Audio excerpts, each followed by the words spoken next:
হরে কৃষ্ণ বন্ধুরা, আজ এই ভিডিওতে আমি বলবো যে কিভাবে বাড়িতে সহজ পদ্ধতিতে রাধাষ্টমীর ব্রত পালন করা যায়। রাধাষ্টমীর ব্রতের সংকল্প মন্ত্র, পারণ মন্ত্র এবং পুষ্পাঞ্জলি মন্ত্র, তাছাড়া কিভাবে চিত্রপটে পুজো করা যায়, এই সব কিছুই আজ এই ভিডিওতেও বলবো। এছাড়া রাধারানীর প্রিয় ফুল, ফল এবং সবজি কোনটি, এসব নিয়েই আজ বিস্তারিত আলোচনা করব। আমরা সবাই জানি ভাদ্র মাসের শুক্লপক্ষের অষ্টমী তিথিতে রাধাষ্টমীর ব্রত পালিত হয়। জন্মাষ্টমীর ব্রতের ঠিক 15 দিন পরই রাধাষ্টমীর ব্রত। এবছর রাধাষ্টমী পালিত হবে ভাদ্র মাসের 27 তারিখ এবং ইংরেজিতে সেপ্টেম্বর মাসের 11 তারিখে। ব্রত পালনের আগের দিন অবশ্যই নিরামিষ আহার গ্রহণ করতে হবে এবং সারাদিন নিরামিষ আহার গ্রহণ করার পর রাতে ঘুমাতে যাওয়ার আগে অবশ্যই দাঁত ব্রাশ করে ঘুমাতে যেতে হবে এবং ব্রতের দিন খুব ভোরে ব্রহ্ম মুহূর্তে ঘুম থেকে উঠে প্রথমে স্নান সেরে দ্বাদশ সঙ্গে তিলক ধারণ করে নিত্য পুজো শেষ করতে হবে। পুজো শেষ করে তারপর একটি তুলসী পত্র এবং একটি ফুল হাতে নিয়ে রাধা গোবিন্দের মূর্তির সামনে সংকল্প করতে হবে। সংকল্প মন্ত্রটি হলো, ভাদ্র মাসে শুক্লপক্ষে অষ্টমী তিথৌ, তারপর নিজের গোত্র বলতে হবে। যার যেরকম গোত্র সে সেই গোত্রটি বলতে পারো এবং যে আলিম্বন গোত্র সে আলিম্বন গোত্র, যে কাশ্যপ গোত্র সে বলতে হবে যে কাশ্যপ গোত্র। তারপর নিজের নাম, দেবশর্মা, রাধাষ্টমী ব্রত অহং করিষ্যে বলে শ্রীকৃষ্ণ এবং রাধারানীর কাছে হাত জোর করে বলতে হবে যে যাতে সারাদিনে তুমি সুন্দরভাবে এই ব্রতটি সম্পন্ন করে রাধা এবং কৃষ্ণের কৃপা লাভ করতে পারো। এইভাবেই সংকল্প করতে হবে। তারপর ফুল এবং তুলসী পত্রটি শ্রীকৃষ্ণ এবং রাধারানীর চরণে অর্পণ করতে হবে। দুপুর 12টার সময় রাধা এবং গোবিন্দর মূর্তি একসাথে অভিষেক করাতে হবে। তার জন্য প্রথমেই একটি উঁচু স্থানে রাধা গোবিন্দর মূর্তি অভিষেকের জন্য একটি সুন্দর পাত্রে অষ্টদল পদ্ম এঁকে নিতে হবে। অষ্টদল পদ্ম এঁকে তারপর সেই পদ্মের উপরে তুলসী পত্র এবং ফুল দিতে হবে। শ্রী রাধা গোবিন্দকে আহ্বান জানাতে হবে।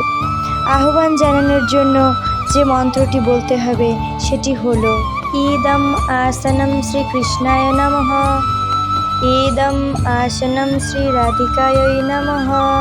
তারপর স্বাগত জানাতে হবে, স্বাগতম সুস্বাগতম শ্রীকৃষ্ণায় নমঃ, স্বাগতম সুস্বাগতম শ্রী রাধিকায় নমঃ।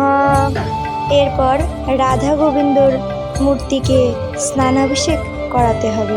প্রথমে গোময় দিয়ে এবং তারপর পঞ্চামৃত দিয়ে, এরপর একে একে ফলের রস, পুষ্পাভিষেক, ধুলি স্নান ইত্যাদি সবই করাতে হবে।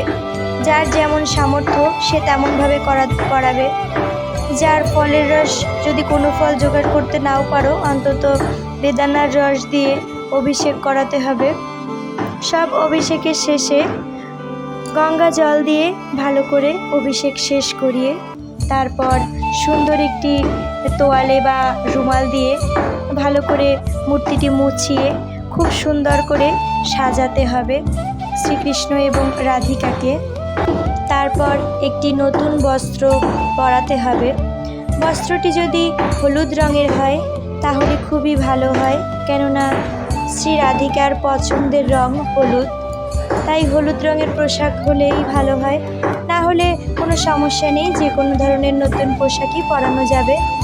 যাদের বাড়িতে মূর্তি নেই তারা চিত্রপটে একই উপকরণ দিয়ে তোয়ালে অথবা রুমালে সেই উপকরণটি নিয়ে রাধা এবং শ্রীকৃষ্ণের চিত্রপটটি ভালো করে মুছিয়ে নিতে পারো।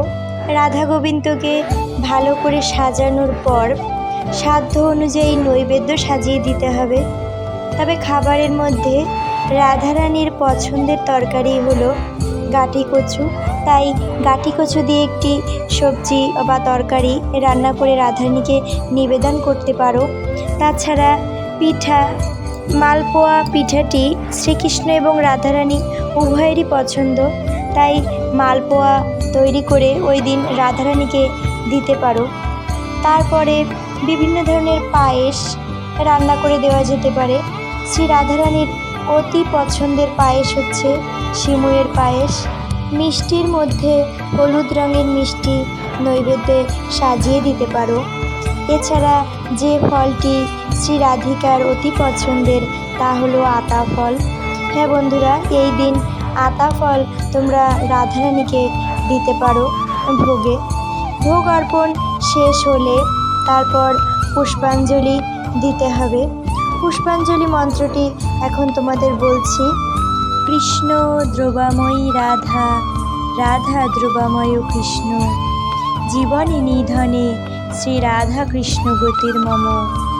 কৃষ্ণ প্রাণময়ী রাধা, রাধা প্রাণময় কৃষ্ণ, জীবনেন ধনে নিত্যম রাধা কৃষ্ণ পরমা গতি। এই মন্ত্রটি 3 বার বলে ফুল এবং তুলসীপত্র শ্রী রাধা কৃষ্ণের চরণে অর্পণ করতে হবে। তারপর শ্রীকৃষ্ণ এবং রাধিকার প্রণাম মন্ত্র বলে ভক্তির সহকারে প্রণাম করতে হবে। শ্রী রাধিকার প্রণাম মন্ত্র হল তপ্তকাঞ্চন গৌরাঙ্গী রাধে বৃন্দাবনেশ্বরী, বৃষভানুসুতে দেবী প্রণমামি হরিপ্রিয়া। প্রণাম শেষ করে ধূপ, দীপ এবং নানা উপচারে আরতি সম্পন্ন করে নিতে হবে।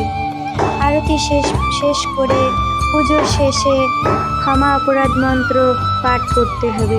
অপরাধ শোধন মন্ত্রটি হল মন্ত্রহীনম ক্রিয়াহীনম ভক্তিহীনম জনার্দন যৎ প্রজিতম ময়া দেব পরিপূর্ণম তদস্তু মে। এই বলে হাত জোড় করে শ্রী রাধা কৃষ্ণের কাছে ক্ষমা প্রার্থনা করতে হবে। এই দিন ব্রত কথা অবশ্যই পাঠ করতে হবে। তাছাড়া শ্রী রাধার অষ্টোত্তর শতনাম এবং যত বেশি সম্ভব হরিনাম জপ করতে হবে।